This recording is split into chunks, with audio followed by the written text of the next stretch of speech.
Hello friends, ഇന്നത്തെ നമ്മുടെ recipe വളരെ സ്വാദിഷ്ടമായിട്ടുള്ളതും അതേപോലെ തന്നെ അരിയോ ഉഴുന്നോ ഒന്നും ചേർക്കാതെ തന്നെ നല്ല ക്രിസ്പി ആയിട്ട് വളരെ പെട്ടെന്ന് തന്നെ തയ്യാറാക്കാൻ പറ്റുന്ന ഒരു ദോശയുടെ റെസിപ്പിയാണ്.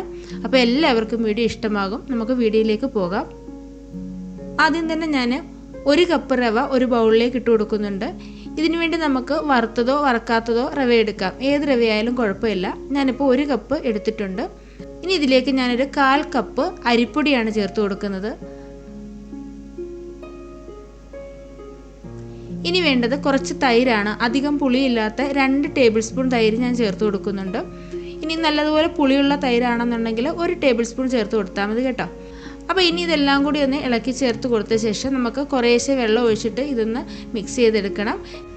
ഞാൻ റവ എടുത്ത അതേ കപ്പിന് തന്നെ 1 കപ്പ് വെള്ളം ഒഴിച്ചു കൊടുത്തിട്ടുണ്ട്. സാധാരണ നമ്മുടെ പച്ചവെള്ളം തന്നെയാണ് ഒഴിച്ചു കൊടുക്കുന്നത്. റവ ആയതുകൊണ്ട് തന്നെ നമ്മൾ ഇതിലേക്ക് കൂടുതൽ വെള്ളം ഒഴിച്ചു കൊടുക്കേണ്ടതായിട്ടുണ്ട്. അപ്പോൾ തന്നെ ഞാൻ 1 കപ്പ് വെള്ളം കൂടി ഒഴിച്ചു കൊടുക്കുന്നുണ്ട്. ഇനി ഇത് നന്നായിട്ട് ഇളക്കി ചേർത്ത് കട്ടകളൊന്നും ഇല്ലാതെ നല്ല മാവായിട്ട് തന്നെ എടുക്കണം. ഒട്ടും കട്ടകളൊന്നും ഉണ്ടാകരുത്. റവ ആയതുകൊണ്ട് തന്നെ ഇത് നമ്മുടെ ഈ പാത്രത്തിൻ്റെ അടിയിൽ ഒട്ടിപ്പിടിക്കാനൊക്കെ ചാൻസ് ഉണ്ട്. അപ്പോൾ അതൊക്കെ ഒന്ന് ശ്രദ്ധിച്ച് നന്നായിട്ടൊന്ന് മിക്സ് ചെയ്തെടുക്കണം. അപ്പോൾ വെള്ളം കുറവായതുകൊണ്ട് തന്നെ ഒരു 1/2 കപ്പ് വെള്ളം കൂടി ഒഴിച്ചു കൊടുത്ത് നന്നായിട്ടൊന്ന് മിക്സ് ചെയ്തെടുക്കുന്നുണ്ട്. നന്നായിട്ടൊന്ന് മിക്സ് ചെയ്ത് കൊടുത്ത ശേഷം നമുക്കൊരു 10-15 മിനിറ്റ് റെസ്റ്റ് ചെയ്യാനായിട്ട് വെക്കണം. കാരണം ഇത് റവ ആയതുകൊണ്ട് തന്നെ നന്നായിട്ട് കുതിർന്ന് വരും. അപ്പോൾ ഇനി നമുക്ക് വെള്ളം ഇതിലേക്ക് ആവശ്യമായിട്ടുണ്ട് കേട്ടോ. അപ്പോൾ 10 മിനിറ്റ് നമുക്ക് ഒന്ന് റെസ്റ്റ് ചെയ്യാനായിട്ട് വെക്കാം. അപ്പോൾ ആ നേരത്തിന് നമുക്ക് ഇതിൻ്റെ കൂടെ കഴിക്കാനായിട്ട് വളരെ പെട്ടെന്ന് തന്നെ തയ്യാറാക്കാൻ പറ്റുന്ന ഒരു ചട്നി തയ്യാറാക്കാം. ഒരു ചീനിച്ചട്ടി ഞാൻ അടുപ്പത്ത് വെച്ച് കൊടുത്തിട്ട് അതിലേക്ക് ഞാൻ 1 ടീസ്പൂൺ വെളിച്ചെണ്ണയാണ് ഒഴിച്ചു കൊടുക്കുന്നത്. വെളിച്ചെണ്ണയെ ചെയ്യുമ്പോൾ നല്ലൊരു ടേസ്റ്റ് ആയിരിക്കും ഈ ചട്നിക്ക്. ഇതിലേക്ക് ഞാനൊരു കുറച്ച് വെളുത്തുള്ളി, ഒരു 10 അല്ലി വെളുത്തുള്ളി ചേർക്കുന്നുണ്ട്. അത് രണ്ടായിട്ടൊന്ന് കീറി എടുത്തിട്ട് ഉള്ളതാണ് കേട്ടോ. അപ്പോൾ അത് നന്നായിട്ട് മൂത്തൊന്നും കിട്ടണ്ട, ചെറുതായിട്ടൊന്ന് വാടി കിട്ടിയാൽ മാത്രം മതി. ഇനി അതിൻ്റെ കൂടെ ഒരു ചെറിയ സവാള ചെറുതായിട്ട് കട്ട് ചെയ്തും ചേർക്കുന്നുണ്ട്. ചുവന്നുള്ളി ഉണ്ടെങ്കിൽ അത് ചേർത്ത് കൊടുത്താലും മതി കേട്ടോ. ഇനി ഇതിലേക്ക് ഞാനൊരു 2 തക്കാളിയാണ് എടുത്തിട്ടുള്ളത്. നമുക്കിതിനകത്ത് മെയിനായിട്ട് വേണ്ട തക്കാളിയാണ് കേട്ടോ. തക്കാളി ഒരു 2 എണ്ണം എടുത്തിട്ടുണ്ട്. അത് ചെറുതായിട്ട് കട്ട് ചെയ്തിട്ട് അതും കൂടി ഇട്ട് കൊടുത്തിട്ടുണ്ട്. ഇനി ഈ തക്കാളിയൊക്കെ ഒന്ന് പെട്ടെന്നൊന്ന് വഴണ്ടി വരുന്നതിന് വേണ്ടി അതിലേക്ക് കുറച്ച് ഉപ്പും കൂടി ചേർത്ത് കൊടുക്കാം. പെട്ടെന്ന് തന്നെ തയ്യാറാക്കാൻ പറ്റുന്ന ഒരു ചട്നിയാണ്. അതേപോലെ നമുക്ക് ദൂരയാത്രയൊക്കെ പോകുമ്പോഴേ നമുക്ക് ഉപയോഗിക്കാനായിട്ട് നല്ലൊരു ചട്നിയാണിത്. അപ്പോൾ അതാണ് ഇനി നമുക്ക് ഇത് നന്നായിട്ടൊന്ന് വഴറ്റിയെടുക്കണം. അപ്പോൾ ഇതൊന്ന് ചെറുതായിട്ടൊന്ന് ചൂടായിട്ട് വരുമ്പോൾ തന്നെ തക്കാളിയിൽ നിന്ന് നന്നായിട്ട് വെള്ളം ഇറങ്ങി വരും. ഈ സമയം നമുക്ക് ഹൈ ഫ്ലെയിമിലൊക്കെ ഇട്ടൊന്ന് വഴറ്റിയെടുക്കാം കേട്ടോ. വെള്ളമൊക്കെ ഉള്ള സമയത്ത് ഹൈ ഫ്ലെയിമിൽ ഇട്ട് കൊടുക്കുക.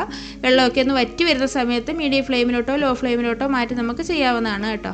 ഇപ്പോൾ ദാണ്ട് ഈ ഒരു രീതിയിൽ ഇത് വഴണ്ട് വന്നിട്ടുണ്ട്. ഇത് നമ്മൾ പ്രത്യേകിച്ച് അടച്ചു വെക്കേണ്ട ആവശ്യമൊന്നുമില്ല. തക്കാളിയൊക്കെ പെട്ടെന്ന് തന്നെ ഒന്ന് വഴണ്ട് വന്നോളും. അപ്പോൾ ദാണ്ട് ഈ സമയം ഞാനിതിലേക്ക് 2-3 കറിവേപ്പില ചേർത്ത് കൊടുക്കുന്നുണ്ട്. തക്കാളിയും സവാളയൊക്കെ വഴണ്ടിയിട്ട് നന്നായിട്ട് ഇതിനകത്തിലെ എണ്ണ തെളിഞ്ഞ് വരുന്ന ആ ഒരു സമയം വരെ വേണം നമ്മളിത് വഴറ്റിയെടുക്കാൻ. ഇതാ കണ്ടില്ലേ, എണ്ണയൊക്കെ തെളിഞ്ഞ് നമ്മുടെ തക്കാളിയും ഉള്ളിയൊക്കെ നന്നായിട്ട് തന്നെ വഴണ്ട് വന്നിട്ടുണ്ട്. ഇനി ഇതിലേക്ക് നമുക്ക് മുളക് പൊടി ചേർത്ത് കൊടുക്കാം. ഇതിലേക്ക് ഞാനൊരു 1/4 ടീസ്പൂൺ മുളക് പൊടി ചേർത്ത് കൊടുക്കുന്നുണ്ട്. മുളക് പൊടിയും കൂടി ചേർത്തിട്ട് അതിൻ്റെ പച്ചമണം മാറുന്ന രീതിയിൽ നന്നായിട്ടൊന്ന് ഇളക്കി ചേർത്ത് കൊടുക്കുക. എന്നിട്ട് ഇത് ചൂടാറുമ്പോഴേ നമുക്ക് മിക്സിയുടെ ജാറിലിട്ട് നന്നായിട്ടൊന്ന് അരച്ചെടുക്കണം. ഇനി ഇത് കുറച്ചുകൂടി ലൂസായിട്ട് വേണമെന്നുണ്ടെങ്കിൽ 1-2 സ്പൂണ് വെള്ളം കൂടി ചേർത്ത് കൊടുക്കാവുന്നതാണ്. വെള്ളം ചേർക്കുമ്പോഴേ ചെറിയ ചൂടുവെള്ളം വേണം ചേർത്ത് കൊടുക്കാനായിട്ട് കേട്ടോ. അതേപോലെ തന്നെ നമ്മൾ ഇത് യാത്രയിലൊക്കെ ഉപയോഗിക്കാനാണെങ്കിൽ കുറച്ചുകൂടി എണ്ണ ചേർത്ത് വേണം നമ്മളിത് ചെയ്യാനായിട്ട് കേട്ടോ. കാരണം നമ്മളിത് ചെയ്ത് വെക്കുമ്പോൾ അതിൻ്റെ മുകളിൽ എണ്ണ നിൽക്കുന്ന ആ ഒരു രീതിയിൽ വേണം നമ്മൾ യാത്രയിലൊക്കെ ഈ ചട്നി ഉപയോഗിക്കാനായിട്ട് ചെയ്യേണ്ടത്. ഇതിപ്പോൾ നമ്മൾ കഴിക്കാനായതുകൊണ്ട് ഞാൻ വളരെ കുറച്ച് എണ്ണ മാത്രമേ ഉപയോഗിച്ചിട്ടുള്ളൂ. അപ്പോൾ ഇനി സ്റ്റൗ ഓഫ് ചെയ്തിട്ട് നമുക്ക് ഇത് തണുക്കുമ്പോഴേ മിക്സിയുടെ ജാറിലിട്ടൊന്ന് അരച്ചെടുക്കാം. അപ്പോൾ നമുക്ക് ആവശ്യത്തിന് ഉപ്പും കൂടെ ഒക്കെ ചേർത്ത് അരച്ചെടുക്കാവുന്നതാണ്. പിന്നെ നമുക്കിത് പ്രത്യേകിച്ച് ഇത് കടുക് വറുക്കേണ്ട ആവശ്യമൊന്നുമില്ല. കാരണം നമ്മളിത് എണ്ണയിലൊക്കെ വഴറ്റി എടുത്തുകൊണ്ട് തന്നെ കടുക് വറുക്കേണ്ട ആവശ്യമൊന്നുമില്ല. അപ്പോൾ ഞാൻ സ്റ്റൗ ഓഫ് ചെയ്തിട്ടുണ്ട്. ഇനി നമ്മുടെ ദോശയ്ക്കുള്ള മാവ് എന്തായെന്ന് നോക്കാം. ഇതാ കണ്ടില്ലേ, ഇപ്പോൾ നമ്മുടെ ആ റവയൊക്കെ ഒന്ന് കുതിർന്ന് വന്നിട്ട് കുറച്ചുകൂടി ഒന്ന് ടൈറ്റായിട്ട് വന്നിട്ടുണ്ട് നമ്മുടെ മാവ്. ഇത് നമ്മുടെ സാധാരണ ദോശമാവ് പോലെയല്ല നമ്മൾ തയ്യാറാക്കേണ്ടത് കേട്ടോ. നല്ല ലൂസായിട്ട് തന്നെ വേണം. അപ്പോൾ അതാണ്ട് ഞാൻ 1 കപ്പ് വെള്ളം കൂടി ഒഴിച്ചു കൊടുക്കുന്നുണ്ട്. നല്ല മോരും വെള്ളം പോലെ തന്നെ ഇരിക്കണം നമ്മുടെ ഈ മാവ്. നല്ലതുപോലെ തന്നെ ലൂസായിട്ട് തന്നെ വേണം നമ്മളിത് ചെയ്തെടുക്കാനായിട്ട്. അപ്പോൾ ഇനി ഇതിലേക്ക് നമുക്ക് കുറച്ച് കാര്യങ്ങളോടൊക്കെ ഒന്ന് ചേർത്ത് കൊടുക്കാനുണ്ട്. 2 പച്ചമുളക് ചെറുതായിട്ട് കട്ട് ചെയ്തതും അതേപോലെ തന്നെ ഒരു ചെറിയ കഷ്ണം ഇഞ്ചി ചെറുതായിട്ട് കൊത്തിയരിഞ്ഞതും 2-3 കറിവേപ്പിലയും കൂടി ഒന്ന് ചെറുതായിട്ടൊന്ന് അരിഞ്ഞെടുത്തിട്ടുണ്ട്, അതും കൂടി ചേർത്ത് കൊടുക്കുക. ഇനി ഇതിലേക്ക് നമുക്ക് വേണ്ടത് മല്ലിയിലയാണ്. ചെറുതായിട്ട് അരിഞ്ഞു വെച്ച കുറച്ച് മല്ലിയിലയും കൂടി ചേർത്ത് കൊടുക്കുന്നുണ്ട്. മല്ലിയിലയൊക്കെ ചേർത്ത് ചെയ്യുമ്പോൾ നല്ലൊരു ടേസ്റ്റാണ് കേട്ടോ. അപ്പോൾ ഇനി ഇതിലേക്ക് ചേർക്കുന്നത് 1/2 ടീസ്പൂൺ ചെറിയ ജീരകമാണ്. ഇനി നമ്മളിതിലേക്ക് ഇതുവരെ ഉപ്പൊന്നും ചേർത്ത് കൊടുത്തിട്ടില്ലായിരുന്നു. അപ്പോൾ ഈ സമയം ആവശ്യത്തിനുള്ള ഉപ്പും കൂടെ ചേർത്ത് കൊടുത്ത് നന്നായിട്ടൊന്ന് മിക്സ് ചെയ്തെടുക്കുക. ഓരോ പ്രാവശ്യം നമ്മൾ മാവ് കോരി ഒഴിക്കുമ്പോഴും നന്നായിട്ട് കലക്കിയിട്ട് വേണം നമ്മൾ മാവ് കോരി ഒഴിക്കാൻ, അല്ലെങ്കിൽ ഈ റവ ഇതിൻ്റെ അടിയിൽ കട്ട പിടിച്ചിരിക്കും. അപ്പോൾ അതാണ്ട് കുറച്ച് ഉപ്പിൻ്റെ കുറവുണ്ടായിരുന്നു, ഞാൻ കുറച്ച് ഉപ്പും കൂടെ ഒന്ന് ഇട്ട് കൊടുത്തിട്ടുണ്ട്. നന്നായിട്ടൊന്ന് ഇളക്കി ചേർത്ത് കൊടുത്ത ശേഷം നമുക്കിനി ദോശ ഉണ്ടാക്കാം. ഇനി ഞാനിവിടെ കുറച്ച് സവാള താണ്ട ചെറുതായിട്ടൊന്ന് കട്ട് ചെയ്തിട്ടുണ്ട്. ഇപ്പം നമ്മൾ ഇതിലേക്ക് ഇത് ചേർത്ത് കൊടുക്കുന്നില്ല കേട്ടോ, നമുക്ക് പിന്നീട് ഇത് ചേർത്ത് കൊടുക്കാം. അപ്പോൾ നമുക്ക് ദോശ ഉണ്ടാക്കാനായിട്ട് തുടങ്ങാം. ദോശ ഉണ്ടാക്കാനായിട്ട് ഞാനൊരു പാൻ അടുപ്പത്ത് വെച്ച് ചൂടാക്കിയിട്ടുണ്ട്. പാനൊന്ന് നന്നായിട്ടൊന്ന് ചൂടായിട്ട് വന്നിട്ടുണ്ട്. അപ്പോൾ അതിൻ്റെ ആ ഒരു ചൂടൊന്ന് ബാലൻസ് ചെയ്യാനായിട്ട് ഞാൻ കുറച്ച് വെള്ളം ഒന്ന് തളിച്ചു കൊടുത്തിട്ട് ഒന്ന് തുടച്ചെടുക്കുന്നുണ്ട്.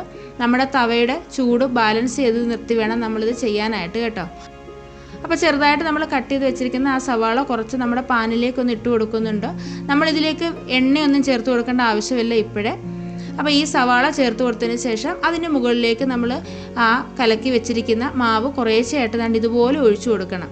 ഒരു ഗ്ലാസ്സിലോ അല്ലെങ്കിൽ ഒരു ചെറിയ പാത്രത്തിലോ അല്ലെങ്കിൽ നമ്മുടെ കൈകൊണ്ട് തന്നെയോ കോരി ഒഴിച്ചാൽ മതി കേട്ടോ. പക്ഷേ ഓരോ തവണയും നമ്മൾ കോരി ഒഴിക്കുമ്പോഴേ ഇത് ഒന്ന് ഇളക്കി ചേർത്തിട്ട് വേണം ഇത് ചെയ്യാനായിട്ട്.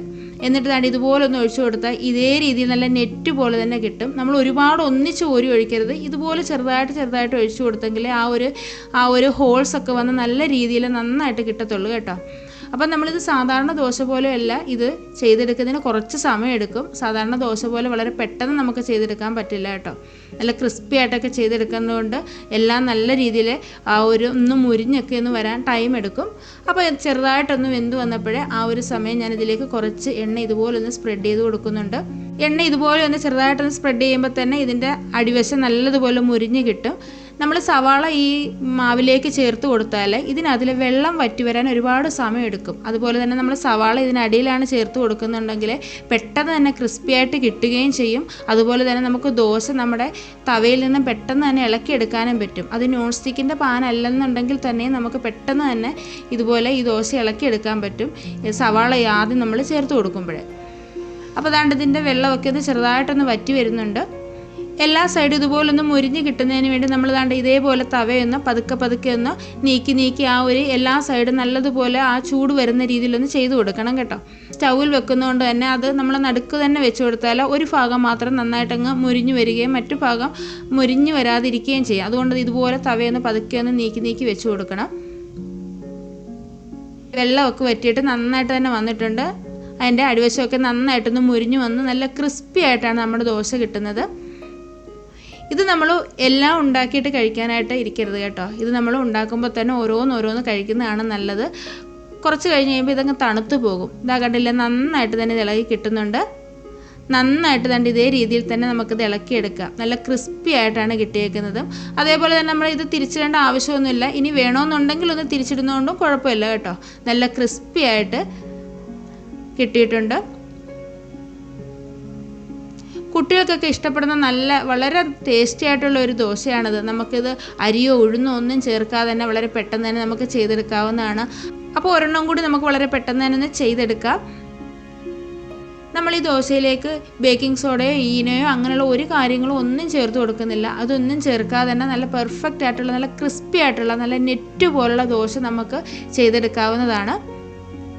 ഓരോ തവണയും നമ്മൾ ഈ മാവ് കോരി ഒഴിക്കുമ്പോൾ ഇതൊന്ന് കലക്കിയിട്ടൊന്ന് കോരി ഒഴിക്കാനായിട്ട് ശ്രദ്ധിക്കണം കേട്ടോ.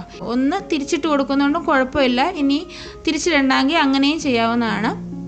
എത്ര ക്രിസ്പി ആയിട്ടാണ് വന്നേക്കുന്നത്. ആ സൈഡൊക്കെ നല്ലതുപോലെ മുരിഞ്ഞ് നന്നായിട്ട് തന്നെ കിട്ടുകയും ചെയ്യും. അപ്പോൾ അതാണ്ട് ഇതേപോലെ നല്ല ക്രിസ്പി ആയിട്ട് നമ്മൾ തൊട്ടാൽ പൊടിഞ്ഞു പോകുന്ന രീതിയിലുള്ള ദോശയാണ് നമുക്ക് കിട്ടുന്നത്. അപ്പോൾ ഇതുപോലൊരു 3-4 നമുക്ക് പെട്ടെന്ന് തന്നെ ഉണ്ടാക്കിയിട്ട് വരാം. അപ്പം നമ്മുടെ ക്രിസ്പി ആയിട്ടുള്ള ദോശ ഇവിടെ റെഡി ആയിട്ടുണ്ട്. ഒരു 3-4 ഞാനിവിടെ ചെയ്തെടുത്തിട്ടുണ്ട്. അപ്പോൾ നമ്മുടെ ചട്നിയും ഇവിടെ ചെയ്തെടുത്തിട്ടുണ്ട്. ചട്നി ഞാൻ ഒരുപാട് ലൂസാക്കിയിട്ടില്ല, ഒരു പേസ്റ്റ് രീതിയിലാണ് എടുത്തേക്കുന്നത്. ഇനി ഇതിലേക്കാട്ടിലും കുറച്ചുകൂടി ലൂസായിട്ട് വേണമെന്നുണ്ടെങ്കിൽ നിങ്ങൾക്ക് അങ്ങനെ ചെയ്യാവുന്നതാണ്. അപ്പോൾ എല്ലാവർക്കും ഇന്നത്തെ വീഡിയോ ഇഷ്ടമായെന്ന് വിചാരിക്കുന്നു. വീഡിയോ ഇഷ്ടമായിട്ടുണ്ടെങ്കിൽ ലൈക്ക് ചെയ്യാനും ഷെയർ ചെയ്യാനും കമൻറ്റ് ചെയ്യാനും നമ്മുടെ ചാനൽ ഒന്ന് സബ്സ്ക്രൈബ് ചെയ്ത് സപ്പോർട്ട് ചെയ്യാനും മറക്കരുത്. അപ്പോൾ നമുക്ക് അടുത്തൊരു വീഡിയോയുമായിട്ട് വളരെ പെട്ടെന്ന് തന്നെ കാണാം. അതുവരേക്കും ബൈ, താങ്ക് യു.